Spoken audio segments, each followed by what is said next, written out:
որոշն է եւ եթե Սահմանադրական դատարանը որոշի, որ խաղաղության պայմանագիրը չի համապատասխանում մեր սահմանադրությանը, մենք կունենանք շատ առանձնահատուկ իրավիճակ, որում պետք է որոշում կայացնել։ Ազնիվ ասեմ, այդ պարագայում ինչպիսի դիրքորոշում կունենա Հայաստանի Հանրապետության կառավարությունը եւ անձամբ ես այդ դեպքում կնախաձեռնեմ սահմանադրական փոփոխություններ, քանի որ այս խաղաղության գործընթացը եւ խաղաղության պայմանագիրը չպետք է բաց թողնվեն եւ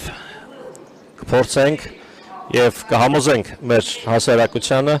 որ այդ փոփոխությունը արվի տևական եւ երկարաժամկետ խաղաղության հասնելու համար։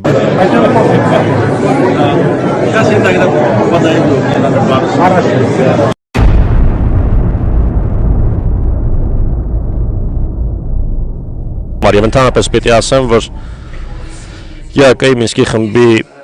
լուծարման օրակարգը ընդունելի է մեզ համար եւ մենք պատրաստ ենք առաջ շարժվել